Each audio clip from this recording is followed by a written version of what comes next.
It's like more people, especially women, young women, would recognize earlier on, or be able to recognize it, how like it starts not even only at home, but with your mom. Like just how you said, like she could be your first bully because she sees that and she sees herself in you, so she didn't know how to approach that.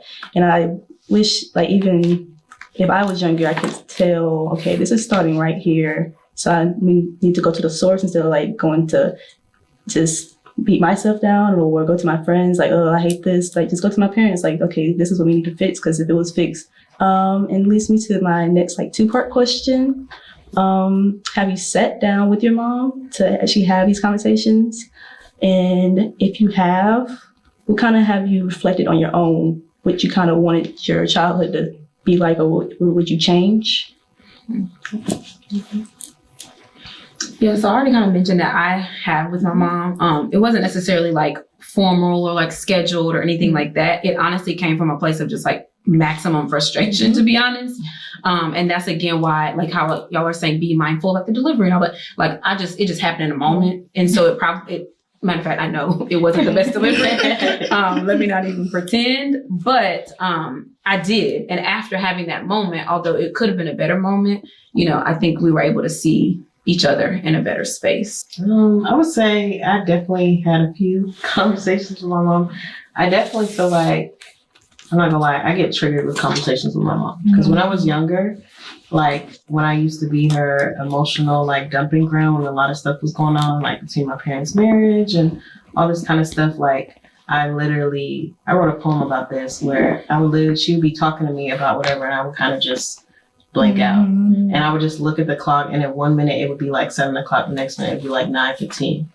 And like, so I had to like get over that hump of, okay, I need to have a conversation with her, but I don't want it to turn into always something negative. My mom's had a hard life, like, coming to this country at 15 and then like she had a stroke and she's only able to use the left side of her body.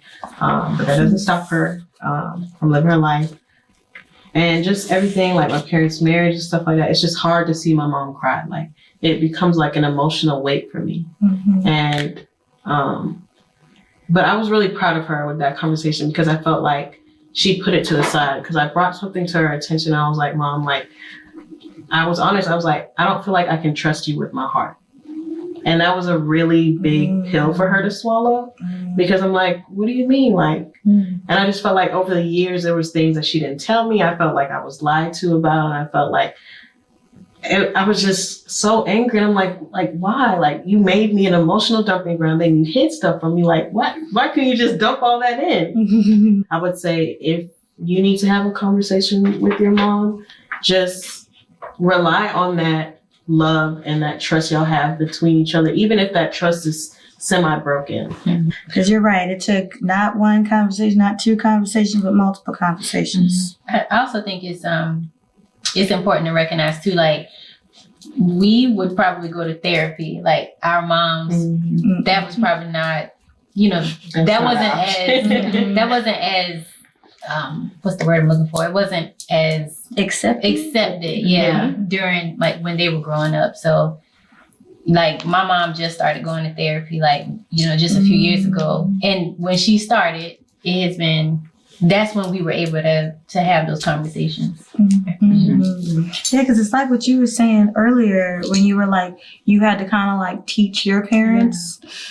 Yes, I felt like so much of that towards my family because it took me many, many, many years for me to just accept the fact that I'm the generation, the generational curse breaker, because even when I was a child and they would tell me like, this is normal. We hold grudges. That's what we do. When someone upsets us, we say, I forgive you to your face. And then we hold on to it for 5 years, talk about them behind the back for 25 years.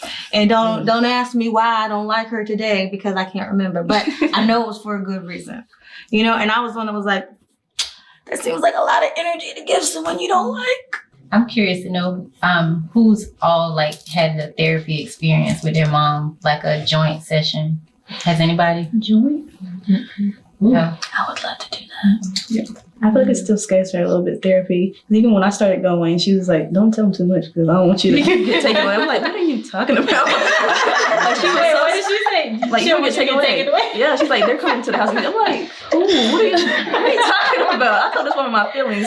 She's not calling anyone. Like, she was afraid somebody's coming to the house to get me. And she scared me. And like, that's kind of how like my childhood was. Like, she gave me so much anxiety. Like, I grew up with social anxiety. I still have some. Like, even now, like, if I was, like, 3 years younger, I could not do this right now because I had so much social anxiety. And, like, my family didn't get it. So they'd be mad at me. Like, why can't you go to, like, the counter and ask me something? I'm like, I wasn't raised to, like, be outspoken. I felt misunderstood. I didn't feel cared for because nobody saw me as me because I didn't show it or they didn't come to really find out who Tori was. Mm-hmm. So they didn't get that, like, where my anxiety was coming from and where my anger was coming from and where I don't feel like anybody cared about me came from. We have to get out of that. Like, we have to get out of that. It's so annoying because even now, like, I'm struggling to feel myself like, okay, I don't want to say too much. Like, that's still my mom's at the end of the day. I'm trying to, but protect the image. Yeah. It's just the image is killing us. Yeah, the image is really killing us. Like, we could be so much better. I think, like, I don't know where it comes from. That's a good question. But I think what helps is, like, at the end of the day, all we can do is, like, naturally be who we are. Yeah. And if our parents accept that, they are because they love us, like you already said, then great. And if they don't, they don't. But I think I had to realize that in myself. And that's very new, probably like past 2 years of just be you. Yeah. So I think we have to, like, find who are we truly in this world? How should we naturally show up and operate in that? And if our parents are supposed to be close to us and they're going to gravitate towards us, like mine. In doing all the things that they say don't do and be scared and look behind your back and check your behind your seat and check your door, all of that, it's like, I'm going to do all that and I'm going to be safe. Everything. Like, my mom is like, oh my gosh, miss anxiety. But it's just like, if we can truly find ourselves, then you're going to be able to prove to them that's like, yes, you said that. Yes, I listened to you. And yes, I was safe. But this is who I am. When I got my first apartment, she didn't want me to move out. She was... And her with these dreams. It's always a dream. My brother be like, you like Mary Luther the King. And my older brother's like, do you ever have a good dream? When I moved out, she was like, I had a dream that when you walk into your apartment, somebody was waiting behind the door. Make sure you check your... Why would you tell me that? Do y'all know, look, and I don't like to give up. I don't like for things to scare me. Like, I don't like being a punk. Yeah. So she said it scared me. For a year, I slept with the lights on in my whole apartment. With the chair behind the door. She never knew it, but I was like, no, I'm not coming home. Like, I'm going to stay by myself. Yeah. Because my mama never lived by herself. She was scared. That's like a Black women thing. Like, I feel like a lot of Black women, like, have so much anxiety, even though it's not, like, labeled as anxiety, depression, irritability. Like, it shows up in so many ways and form. I feel like they raise us to be so hyper vigilant and so hyper independent that it, like, takes over our mind to the point it's like you can't even enjoy the simple things. I'm just like, I'm trying to, walk my dog, and she's like, don't make sure you go at night. They snatching people up. I'm like, we should have been detectives. like professional. Do you feel that in your generation? I feel like my mom's super good with it, but she also has, like, really bad anxiety. So when she does have dreams, they're right. So I just have to listen. Your mom to have dreams too, yes. Right? Like, who else? Everybody else? I don't know, like, about the young people. I know, like, we're in the same space. I don't know if you felt this when you came to school, but I definitely did. Like, my freshman year, I had to tell my parents to stop calling me because they would call me like 10 o'clock. I'm like, I'm trying to go to my first party ever. Like, they're calling me like that. I was like, y'all are, like, messing with me. My anxiety's getting worse. I'm like, what's going on? Because, like, they always controlled me when I was at home. Like, I didn't go anywhere when I was at home.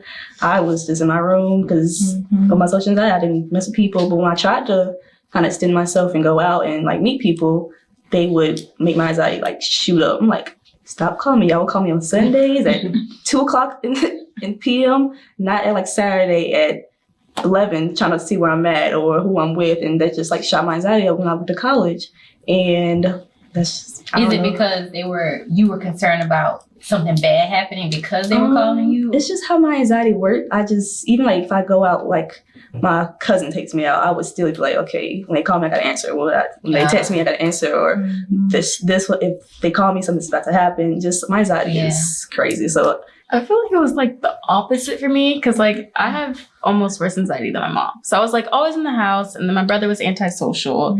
So when it was things that like I actually need to have anxiety on because it's like scary and it's like, you know, be safe. Like in gymnastics, I quit a while ago. But my mom would be like, oh, you got it. You can't get hurt. Nothing's going to happen. I'm flipping on a 4-inch beam. I kind of can. So it's kind of like, okay, dial it down. I'm allowed to be scared, but like, you know, I understand. I know you're expecting, and a lot of you guys are older than us, so y'all have experience having children. But if there was something that you would have did differently with your children, or even we could, as young people can answer what we do differently when we have children, and just how would you raise your children differently than what your parents did, what your mom did? Honestly, I don't think there is anything I really can do differently because I feel like my mom is really like that mom. Children is just wow.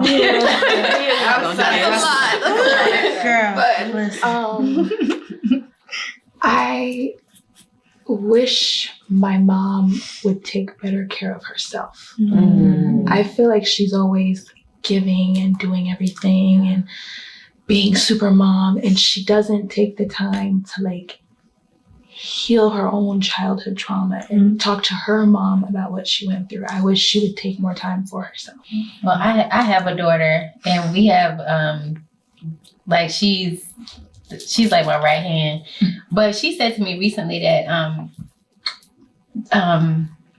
that like I give her what I thought I didn't get growing up. Like my mom wasn't very involved, like because she was really fearful, and so if I did most things by myself. So like my first day of college, I told her, hey, come with me, you know, because I wanted that experience. But she never was interested in that because I don't know, out of fear or whatever. So I always wanted to be like, if my daughter needed something, like she know if it's a problem, I'm there. I didn't feel like my mom was brave. I wanted to be brave for my daughter.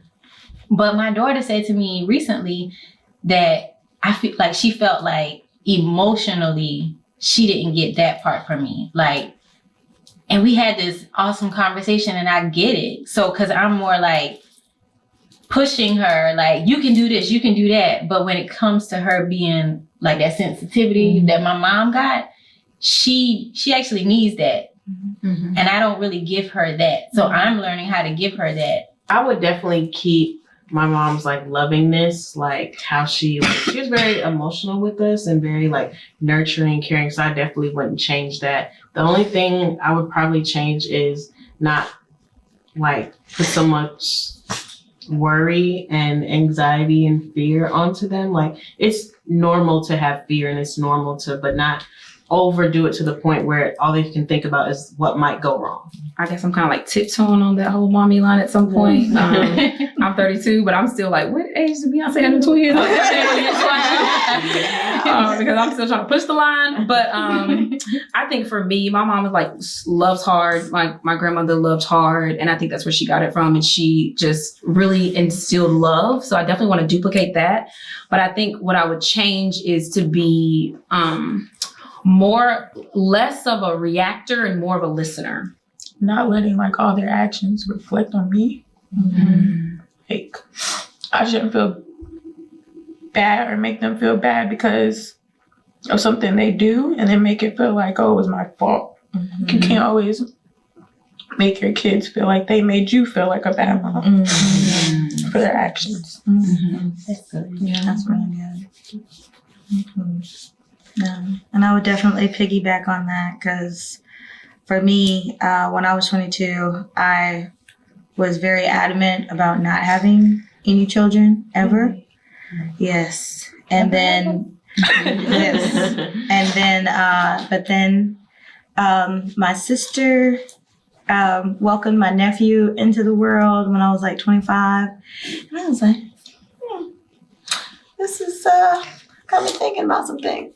And then I basically had to realize, like, I had told myself for so long I didn't want to be a mom because I was so scared about like the type of mom that I would be because I have a temper. You know, I'm quick trigger. I'm sensitive. You know, I'm highly sensitive. And that's something that like I've had to accept and work on. And that's like the biggest reason why I started going to therapy is because I was like, okay, I know I want to have children at some point, and I don't want to carry on these generational curses. Like, I recognize that she can be all over the place. And I think this is something too that I would change, like that I have changed. Helping guide her, like being more like a consultant, you know. I know you're a little unorganized, you're all over the place, but here's some tips, but you know, allowing her to figure that part out. So I think it's a balance. Yeah. And like for me, I was always that one that was like all over the place. Always had so many passions. When I was in college, I changed my degree like 8-9 times. Okay. So you was the reason they gave you a cutoff. Yes. Now we all got a cutoff. Good Lord That was knows. probably me too, though.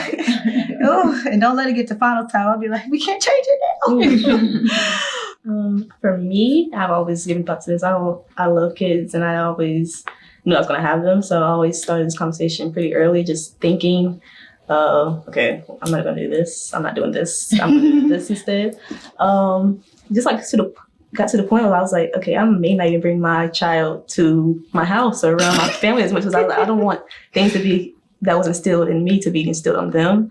And that's how I was raised. It's like I'm not able to be emotionally open as much as I want to be because I wasn't taught that when I was younger. So I want to teach that from 0 to whenever. Like, it's okay to be emotional. It's okay to be emotionally intelligent also.